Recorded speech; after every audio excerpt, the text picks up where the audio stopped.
O Yo La Tengo havia atravessado a década de 1990 com uma sequência de grandes obras. Do melancólico Painful, de 1993, passando pelo som ruidoso do Electro Pura, de 1995, até alcançar o ápice criativo em Can Hear the Heart Beating as One, de 1997, sobram registros que escancaram a força criativa e urgência do trio formado por Georgia Hubley, Ira Kaplan e James McNeil em estúdio. Porém, depois de uma sequência de obras marcadas pela força das guitarras, o grupo decidiu investir em uma abordagem diferente, desacelerando para dar vida ao delicado And Then Nothing Turned Itself Inside Out, de 2000, disco que marca o início de uma nova fase na carreira da banda. Oi pessoal, eu sou o Kleber Fak e hoje nós vamos conversar sobre um dos registros mais delicados da carreira do Yo La Tengo, aproveitar o retorno deles ao Brasil para tocar no Balaclava Fest 2025.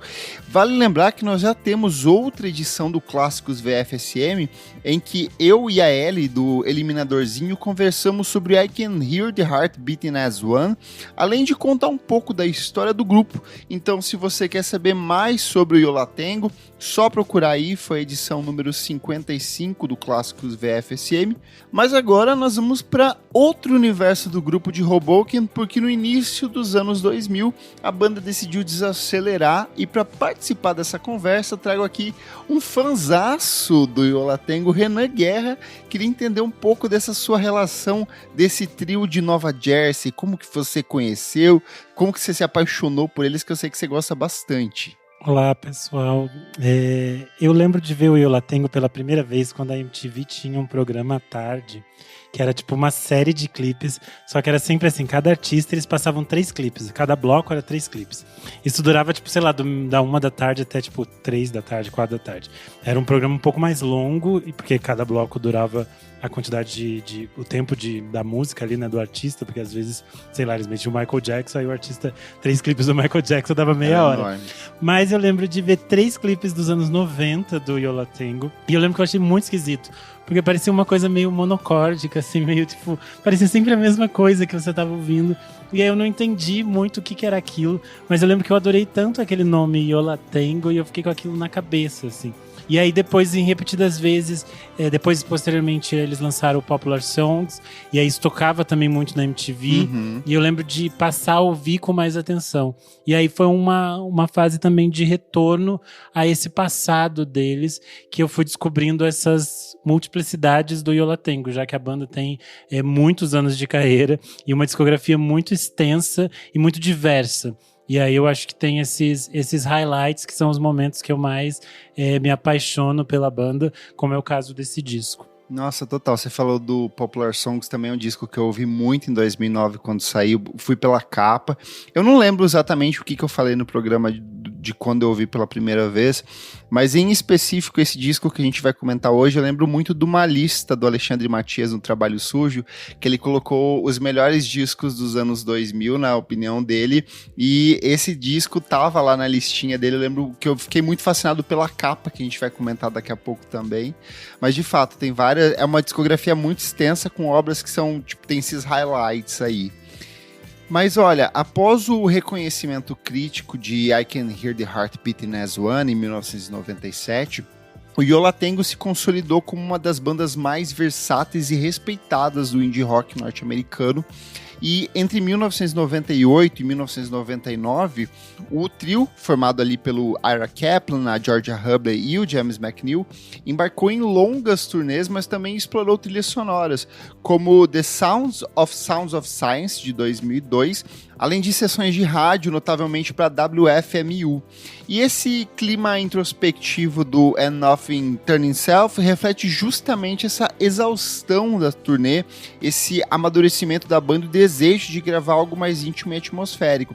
Lembrando que eles já estavam em atuação desde o início dos anos 80, eles começaram como uma banda assim muito independente, indie do indie ali, com coisas muito pequenas. Eles foram crescendo ao longo dos anos 90 e eles se consolidam no final da década de 1990 com um disco que meio que apresenta eles para uma parcela ainda maior do público. A gente estava vindo daquela onda do rock alternativo, com grandes obras do rock alternativo. Eles lançam em 97 um disco que é o mesmo ano que o Radiohead lança o OK Computer, então tinha uma perspectiva desse olhar para a música independente, para a música alternativa muito maior.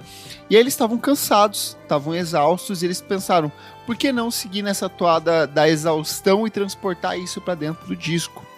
Então, o álbum foi gravado no estúdio Alex the Great, em Nashville, com produção do Roger Moutinho, que era parceiro recorrente da banda desde o Painful de 1993, que por sinal é outro disco que eu sou apaixonado também. Sim, eu amo demais o Painful. É muito bom. Tipo assim, eu acho ele daqueles discos que eu falo assim, gente, isso aqui é tipo, se você gosta do Sonic Youth, você ouve Painful e você vai entender porque que a gente ama tanto Yo La Tengo. Sim, é bem isso. E a banda intencionalmente evitou repetições das dinâmicas do disco anterior, preferindo justamente uma abordagem mais contida e minimalista, explorando o silêncio e a repetição como os elementos musicais. A Georgia Hubley comentou que o clima do álbum reflete as conversas internas sobre estar em casa, observar o cotidiano, o envelhecimento e as relações. O Ira e a Georgia são um casal, então muitas dessas dinâmicas, dessas reflexões, desse pensar a vida dois, sempre embalou as composições do Yo La Tengo. E um detalhe curioso, boa parte das músicas surgiu de longas improvisações noturnas. O próprio Ira descreveu isso como tocar até que a música revelasse a si mesma. Então eles estavam nesse espaço de turnês, assim, estavam exaustos, estavam correndo para lá e para cá, apresentando, tocando bastante. E aí eles aproveitavam esses poucos tempos livres que eles tinham para justamente mergulhar nesse processo de composição da obra. E a mixagem do álbum reforça muito desse aspecto espacial do som. Vocais sussurrados, camadas de guitarras abafadas, texturas suaves. Ele muitas vezes é apontado como um disco, um dos melhores discos de Dream Pop. Ele vai muito mais para esse campo do Dream Pop, menos desse indie roqueiro que eles vinham seguindo nos anos 90 ali. Então ele é um disco que abre para outras possibilidades da banda. Você lembra quando você ouviu esse disco assim que pela primeira vez que você parou pra escutar mesmo? Eu acho que foi nessa fase que eu tava meio mergulhando nas coisas do Yo La Tengo. Eu lembro que eu gostei muito, depois nesse momento assim de tipo pesquisar e ouvir mais coisas, além das coisas que eram atuais, como o Popular Songs e o Fade de 2013, que foram coisas que eu ouvi bastante, eu comecei a voltar no tempo. E aí eu lembro que eu voltei no Summer Sun, que foi um disco que eu gostei muito, que é de 2003. E aí depois, eu ia meio pelas capas. Então eu gostei muito do Painful, e aí eu fui ouvir esse por causa da capa. E porque é um título difícil. E eu lembro que eu fiquei muito encantado, especialmente por essa perspectiva meio de Dream Pop. Porque tem, pra mim, uma questão da audição desse disco. Ele é um disco longo, e ele tem ali a faixa final que se estende durante quase 20 minutos. É curioso porque pra esse episódio eu fui reouvir e eu me toquei que muitas vezes eu não sei diferenciar o que é uma faixa, o que é outra. Verdade. Porque pra mim a audição desse disco tá muito relacionado a uma dissociação do tempo, assim, que é uma coisa que eu tenho com o Dream Pop, que é uma coisa que eu tenho, sei lá, quando eu ouço Maze Star, por exemplo. É como se o tempo se diluísse a partir daquilo que eu tô ouvindo. Então eu sempre faço, quando eu escuto esse disco, na maioria das vezes, eu escuto ele de forma completa. Então é como se fosse um mergulho dentro desse universo que eles nos propõem, assim. Então eu fiquei refletindo bastante sobre isso. E eu achei curioso que esse título longo, né, do disco, ele vem de uma citação do Sun Ra, o músico, instrumentista, multiartista. Essa citação está na capa de um disco ao vivo gravado em 1966, mas lançado em 1970, que se chama Nothing Is. E aí na capa tem esse poeminha que uma das frases diz o seguinte: At first there was nothing, then nothing turned itself inside out and became something. Seria algo como que no início não havia nada, depois o nada virou do avesso e se tornou algo. E aí eles pegam apenas esse depois do nada virou do avesso. E é muito bonito porque eu acho que tem essa perspectiva que conecta com as temáticas do álbum, que são sobre coisas completamente, às vezes, cotidianas ou comezinhas ou comuns ali, usuais do nosso cotidiano, que parecem banais, mas que também são fundamentais para essa formatação das nossas existências cotidianas, assim. Eu acho que o Yo La Tengo tem muito isso de... Às vezes parece que eles estão fazendo uma piada interna, às vezes eles estão fazendo referências pop aleatórias e de repente eles estão fazendo uma coisa extremamente filosófica a partir dessas perspectivas, assim. Tem uma forma de enxergar a nossa experiência no mundo e a nossa experiência mais banal no mundo de uma forma extremamente interessante. Acho que isso que me atrai tanto no Yo La Tengo. Até quando a gente daqui a pouco vai entrar nas faixas aqui pra discutir as que a gente mais gosta, e pra mim foi meio que um desafio listar as que eu mais gosto, porque eu vejo esse disco muito como uma coisa só. É um disco que eu gosto de dar o play na primeira e até a última, e eu penso muito nele na questão do formato, porque nos últimos anos se repensou muito essa coisa da volta do vinil superando vendagens de CD, mas eu acho que esse é um disco, é um caso de um dos raros casos que faz sentido ele ser um CD, de ser uma audição contínua, da primeira à última faixa, porque ele não tem, algumas canções meio que se amarram uma na outra ali, ele tem quase 120 minutos ali, então ele é uma obra extensa relativamente para os padrões, ele encerra com uma música longa, de fato ele é uma coisa só, assim, eu não consigo, a gente tem coisas aqui, alguns pontos de destaque, mas eu acho que a forma como eles acertam a questão do timbre de voz, ele nunca se eleva muito além de um determinado ponto. O tratamento das guitarras, a bateria, ela é menos bateria, muito mais percussão. Então eu sinto que existe esse sentimento de homogeneidade durante todo o trabalho, né? Mas, por mais que o formato seja... sonoro, seja perfeito para o CD, para você ouvir de modo contínuo, a capa, ela é perfeita para uma impressão numa capa de vinil. Ela é extremamente linda, eu acho que a gente pode falar um pouco dela. Bora lá. É uma fotografia do Gregory Crewdson, ela se chama Untitled Twilight, é de uma série que ele fez entre 1998 e 2000. O Gregory tem uma perspectiva que ele olha para esses cenários completamente comuns e usuais dos subúrbios norte-americanos, das casas norte-americanas, e ele cria experiências que são quase um tanto quanto surrealistas dentro desse universo.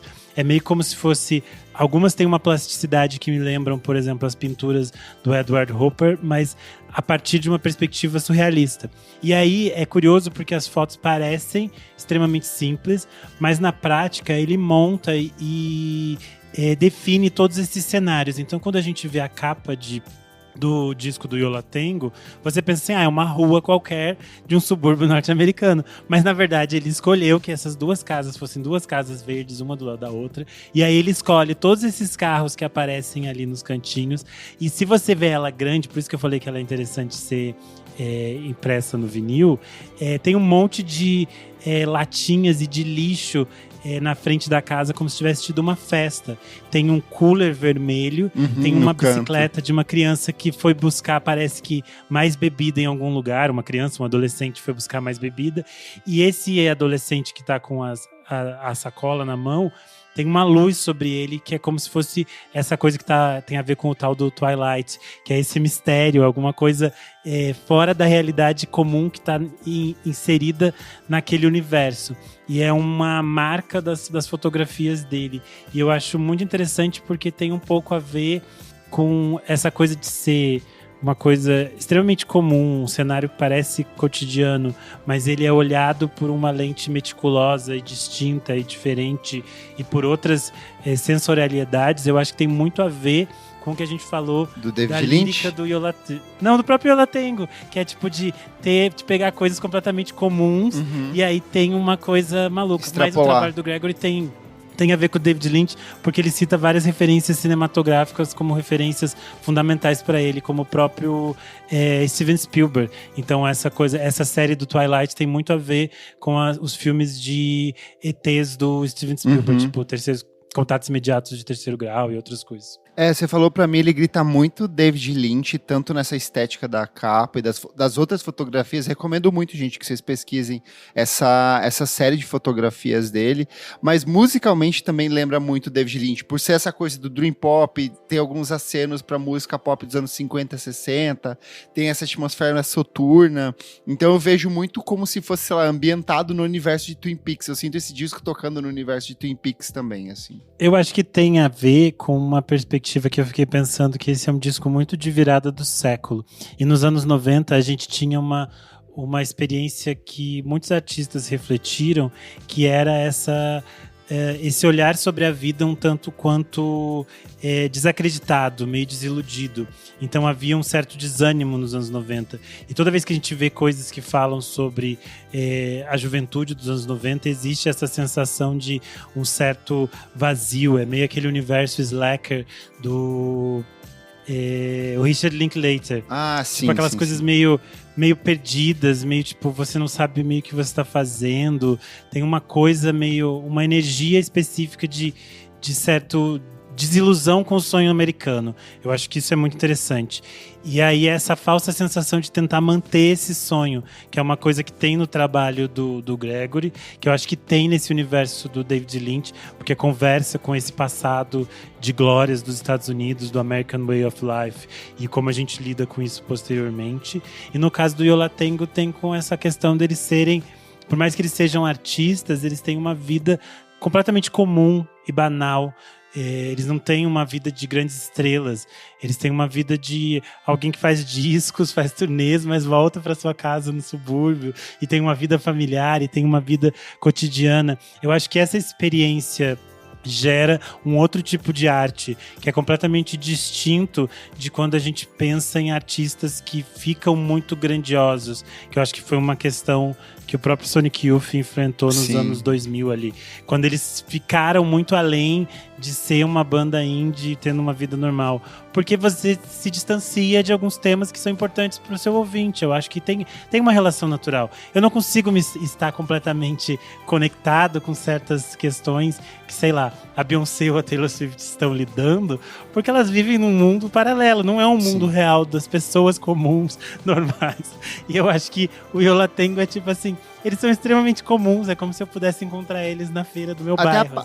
Até a aparência física deles, assim, a gente tem os gatões, por exemplo, os gatões e bonitonas do indie, assim, os Leader Kinney eram todas gatas, o Pavement tinha ali o Stephen Malcolm, que era meio que um sex symbol do indie, e eles realmente parecem pessoas muito comuns, assim, que você encontraria no mercado mesmo, né?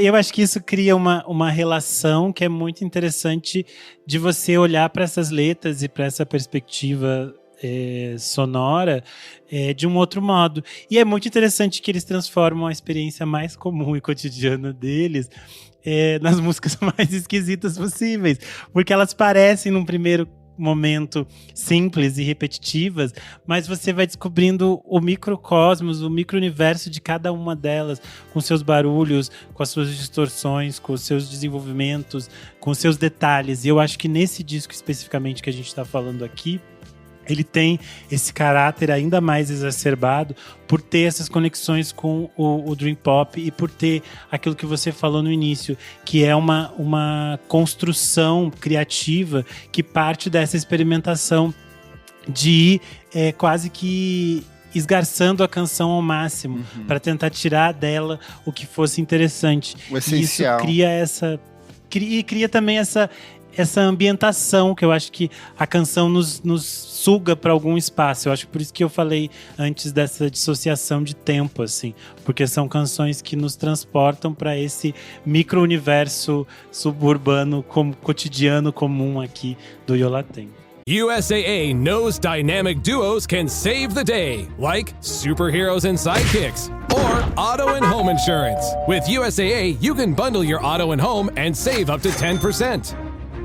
Visit USAA.com/bundle. Bundle savings are off total premium, not available in all states or in all situations. To qualify, auto policy must be active prior to property policy issue, subject to change. Restrictions apply. Membership eligibility and product restrictions apply and are subject to change. USAA means United Services Automobile Association and its affiliates, San Antonio, Texas. Vamos para as faixas aqui, e eu acho que essa sequência de abertura já é muito bonita, porque Every Day, All Way to Fall e Saturday, eu acho que ela dá muito a tônica do disco. Normalmente você tem alguns contrastes na abertura do álbum para você apontar a direção do que vai acontecer ali. E aqui não, são 3 músicas bem lentas logo de cara, bem atmosféricas. Eu dou destaque maior por All Way to Fall, para mim ela é mais bonita ali, ela é mais bem trabalhada, mas é uma sequência muito linda. E só ali quando a gente chega no Let's Save Tony Orlando's House que a gente tem um pouco mais de energia ali, tem uma coisa meio Stereolab nesse tratamento dos sintetizadores que eles dão. Mas eu quero perguntar pra você, Renan Guerra, qual que é a sua música favorita desse disco e por que é You Can Have It All? Porque não, eu acho que You Can Have It All é aquela música que realmente salta aos nossos ouvidos, porque ela é um pouco diferente, ela tem um clima, ela realmente funciona como single, tanto que ela foi single. Ela é um cover do George McCrae. Ela tem esse clima que eu acho que em alguns momentos até lembra algumas coisas do Pavement. E eu acho muito interessante porque essa música tem um single que tem como capa uma foto da Amy Poehler. E se tornou curioso isso porque é uma foto de quando a Amy Poehler ainda não era a Amy Poehler que a gente conhece hoje em dia, não era atriz premiada e tudo mais.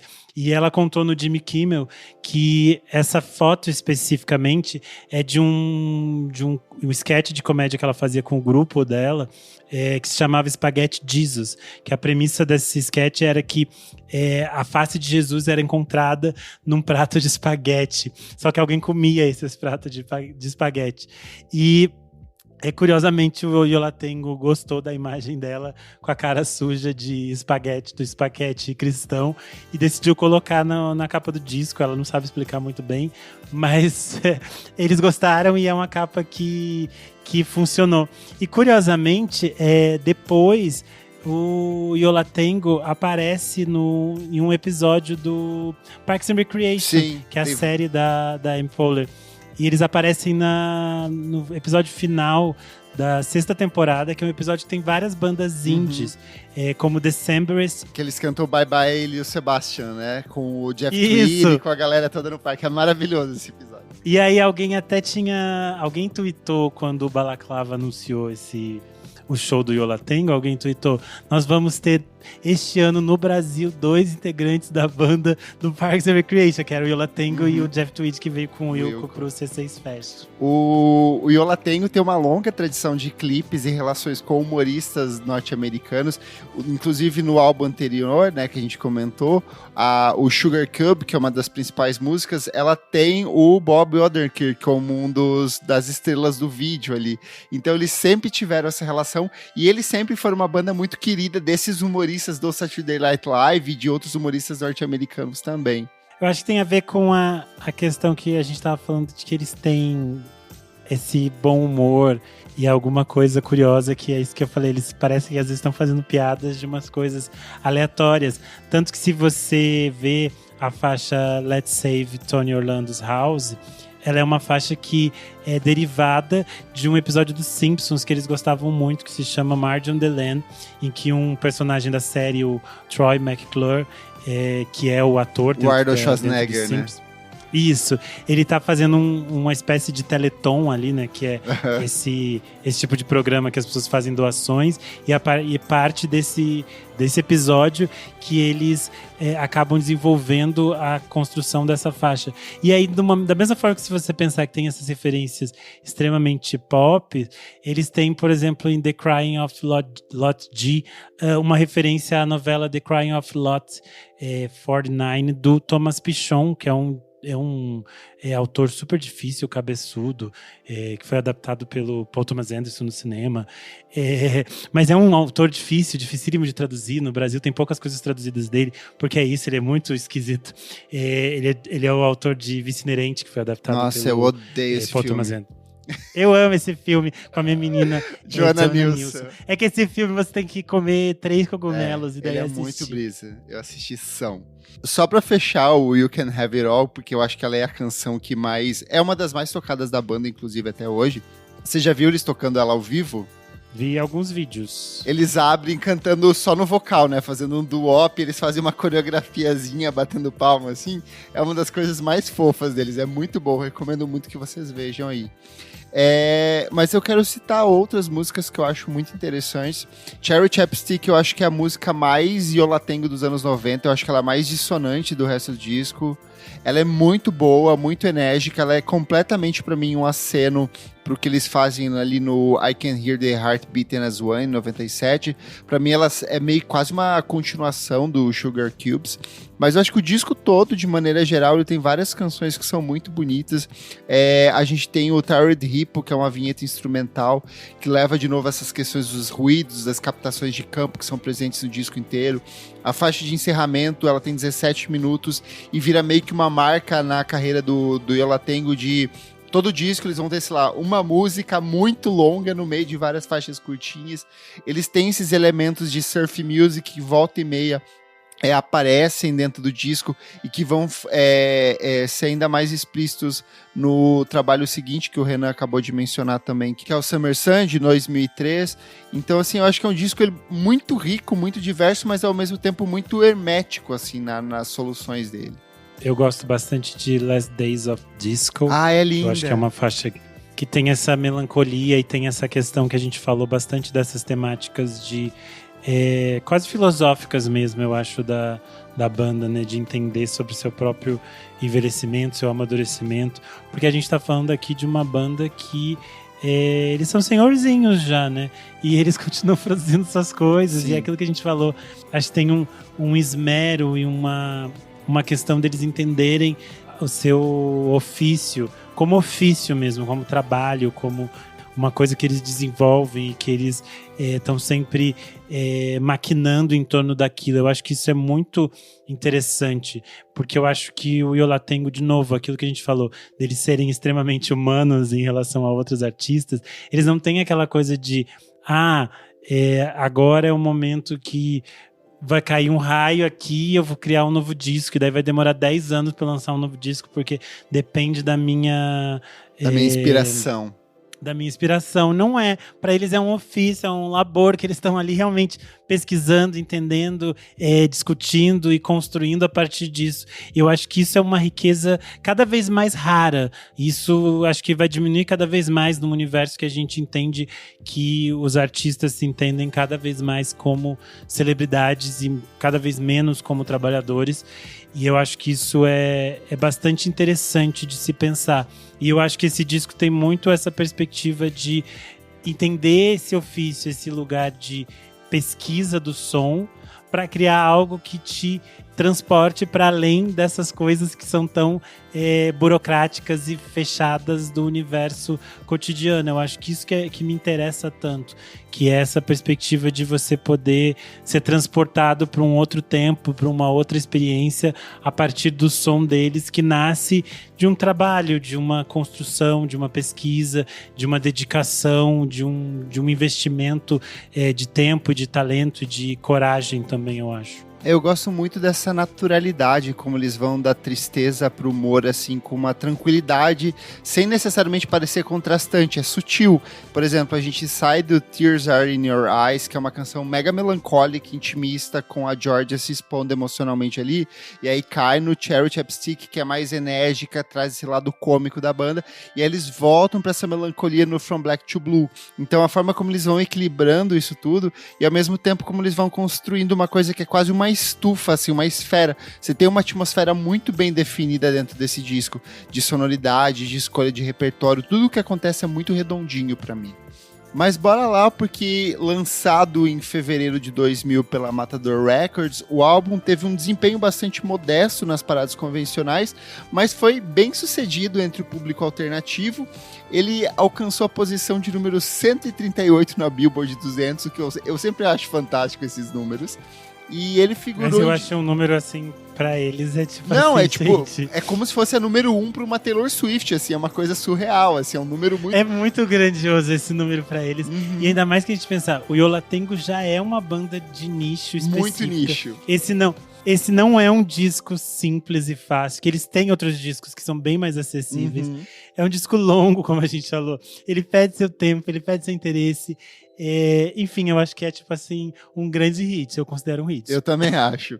E aí estima-se que o disco tenha vendido mais de 100 mil cópias somente no ano que ele foi lançado ali, sendo um dos registros mais bem sucedidos da carreira da banda. Lembrando, eles estão desde os anos 80, vendendo fitinha cassete, CD caseiro, ali umas coisas, umas cópias baratas.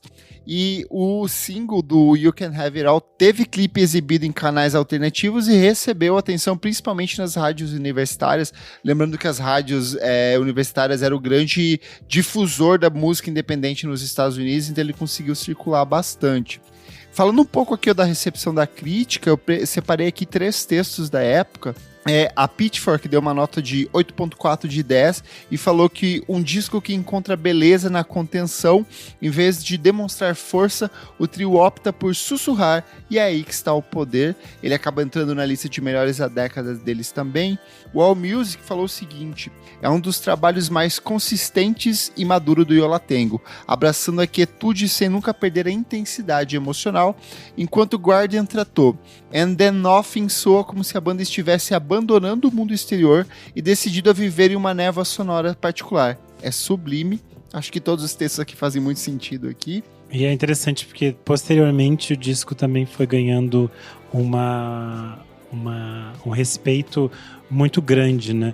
Você pensa que em diferentes revistas ele apareceu durante longo de todos os anos 2000 como um dos discos mais importantes desse século e de diferentes gêneros, como você falou. Ele aparece, por exemplo, na lista de disco de Dream Pop da Pitchfork, ele aparece na lista de 100 melhores álbuns do século XXI do Guardian, ele aparece na lista de 100 melhores discos dos anos 2000 da Rolling Stone, ele aparece na lista de críticos da Village Voice. Então são universos também diferentes onde o disco aparece, mas acho muito interessante como ele continua sendo um disco muito respeitado e muito cultuado.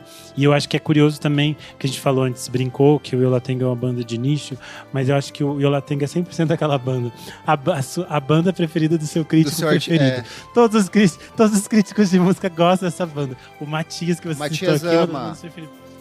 O Marcelo Costa também adora o Yo La Tengo. Todo mundo adora, todos os jornalistas de música adoram o Yo La Tengo. E os artistas que a gente gosta também gostam do Yo La Tengo. Então é uma coisa que às vezes outras pessoas vai virando meio que uma seita, uma corrente do bem, assim. E aí você descobre, fulano de tal gosta do Yo La Tengo, vou ouvir Yo La Tengo. E daí você acaba gostando do Yo La Tengo, daí você passa adiante essa mensagem. Eu acho, assim, que eles têm essa coisa da simplicidade, da naturalidade, que é muito única, assim. Eu comparo eles em um nível muito mirabolante, por exemplo, com o The XX, que eles me parecem pessoas muito comuns, que falam sobre assuntos comuns e que são pessoas que você poderia encontrar na rua, assim. Eles lembram também muito o Young Marble Giants, que é uma banda inglesa super indie, que também era de pessoas comuns. Eu gosto muito deles. São pessoas que eu gostaria de dar um abraço, assim. Eles parecem pessoas gentis. Eu tenho pra mim Ira e Georgia como pais, tal qual Everything But The Girl, assim. Muito! Tipo, senhorzinhos que eu amo muito e que são muito cools e que envelhecem com uma naturalidade, com uma tranquilidade e que o tempo passa a ser também uma experiência muito importante no seu trabalho. Eu acho que isso é muito rico quando a gente fala cada vez mais sobre essa questão de envelhecer e de pensar o que é envelhecer, quais são as possibilidades de envelhecer. E aí é meio absurdo você pensar. Os artistas que a gente ama, eles estão ficando muito velhos. A Kim Gordon tem mais de 70 anos, sabe? E esses outros artistas todos vêm de uma experiência muito absurda, que eles criaram coisas e eles continuam criando coisas de diferentes formas, sabe? Tipo, você pensar, o Ira tem 68 anos, sabe? Tipo, a Georgia também tem mais de 60 anos, sabe? Então eles são pessoas que estão aí há muito tempo e que continuam achando inventividade e possibilidades de arte no mundo, apesar do mundo. Eu acho isso muito bonito e muito rico, assim. Tô muito animado pra ver eles ao vivo. Ai, perfeito. E o Nothing Turns Itself Inside Out inaugura uma nova fase na carreira da banda, que pelos anos seguintes investiria em trabalhos cada vez mais contidos e por isso mesmo fascinantes, como o Renan falou, trabalhos cada vez mais voltados para esse mundo real, com destaque para o Summer Sun, que o Renanzinho já falou que gosta bastante, de 2003 ali, para o Popular Song de 2009 e por que não para o mais recente, o This Stupid World, porque assim, a gente tá falando de discos muito serenos, muito contidos, e o Stupid World é pé na porta, tapa na cara e guitarrada, músicas enormes, distorção, barulho. É o disco que eles vão tocar aqui no Brasil, então tô bem ansioso pra assistir. E a banda volta ao Brasil, né, depois de 11 anos para se apresentar no Balaclava Fest. A última vez que eles passaram por aqui, eu não tive como ver, foi em 2014 no Popload Gig, eu lembro que eu viajei na época, assim. Então tô bem ansioso. Feliz de poder falar sobre esse disco, é meu álbum favorito da carreira da banda. Eu lembro que quando eu gravei com a Ellie sobre o álbum anterior, eu já falei que o Nothing Turns Itself Inside Out é meu favorito. E é um disco que cada vez mais que eu ouço, assim, ele me reapresenta a banda de um jeito muito único. É um disco de uma banda madura e, como a gente já citou, vários discos posteriores que só mostram como eles ainda tinham muito para oferecer, né? Esse é o disco favorito, Sim. Esse ou não? Você fica com o Painful? Nunca sei. Eu sempre vou mudando. Tem épocas que eu gosto muito do Summer Sun, tem épocas que eu fico com o Painful. É difícil porque eles têm muitas coisas e aí eu gosto de várias coisas e vai mudando ao tempo. Um que me ganhou muito nos últimos anos foi o Eletropura, porque eu nunca tinha embarcado e aí eu parei pra ouvir e eu falei, cara, isso é Sonic Youth, só que mais psicodélico. Tem umas coisas meio de krautrock, eu tenho gostado bastante dele, assim. Eu acho que o Painful, ele tem aquela coisa meio de, tipo, casa de mãe, assim. Então é uma coisa que eu sempre volto. Porque tem coisas que eu já conheço muito, assim. Eu acho, tipo, Big Day Coming, pra mim, é, tipo, assim, um suprassumo. Então eu acho muito bonito. Então é difícil decidir. Boa! O Clássicos VFSM é um projeto paralelo do podcast Vamos Falar Sobre Música. Apoie a gente em apoia.se/podcast VFSM. Por apenas R$5 por mês você tem acesso a esse e outros programas lançados com muita antecedência. Eu sou @KleberFac em todas as redes sociais e você também pode acompanhar meu site musicainstantanea.com.br.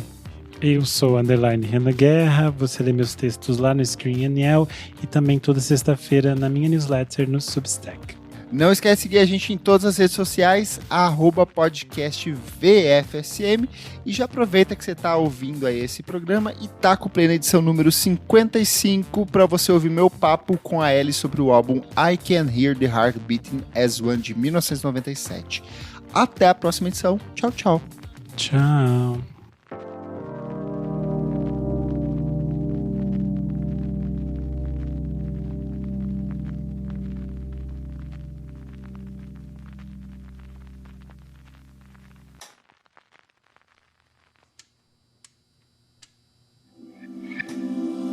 Esse podcast foi editado por Nick Silva.